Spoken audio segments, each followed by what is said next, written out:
सावन महीने के शुक्ल पक्ष की तृतीया तिथि को कहीं कज्जली तीज तो कहीं हरियाली तीज के नाम से जाना जाता है। भविष्य पुराण में देवी पार्वती बताती हैं कि तृतीया तिथि का व्रत उन्होंने बनाया है जिससे स्त्रियों को सुहाग और सौभाग्य की प्राप्ति होती है। सावन महीने में तृतीया तिथि को 100 वर्ष की तपस्या के बाद देवी पार्वती ने भगवान शिव को पति रूप में पाने का वरदान प्राप्त किया।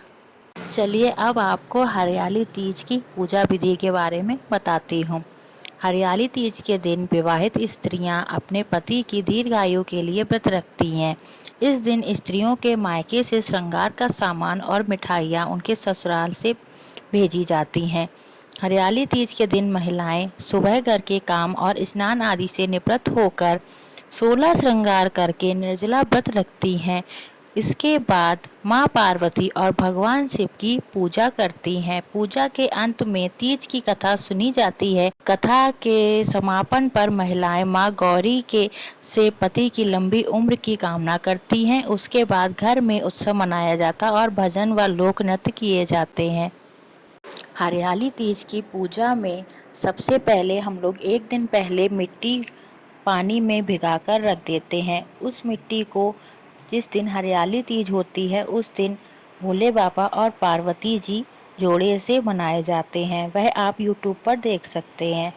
यह मूर्तियां बनाने के बाद एक चौकी लेकर चौकी पर लाल वस्त्र बिछाकर जो हम लोगों ने शिव पार्वती जी की मूर्ति बनाई है उस मूर्ति को सजा कर और भी आपके पास जो भी भोले बाबा और पार्वती जी की तस्वीरें हैं उन सबको लगाकर पास में उल्टे हाथ पर मतलब अपने उल्टे हाथ पर एक चावल का ढेर, उसके ऊपर एक कलश, कलश में पान के पत्ते, नारियल वगैरह सारा कुछ रख कर आप स्थापित कर सकते हैं।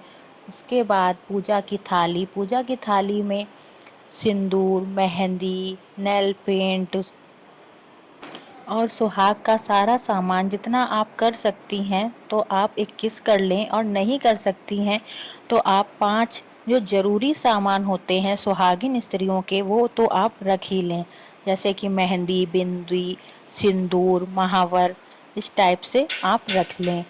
प्लस आप लोगों को क्या करना है, पूजा की थाली में धूप बत्ती, घी का दीपक, रोली, चावल, चंदन, भोले बाबा को चंदन लगेगा, चंदन, फूल और मिठाई जो कुछ भी आपके यहाँ चलती हो वो आप किसी किसी के यहाँ पूजा की पूरी थाली निकलती है खाने की, वो सारा आप करके रख लें।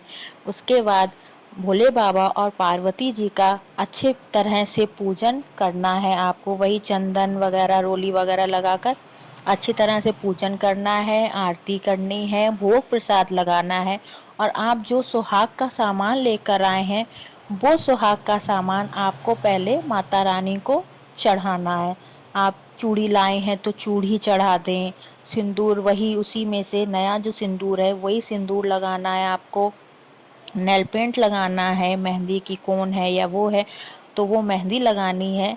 इस तरह से आप लोग भोले बाबा और माता पार्वती का पूजन अच्छी तरह से करके, और जो आप लोगों ने सुहाग पुटाली दान की है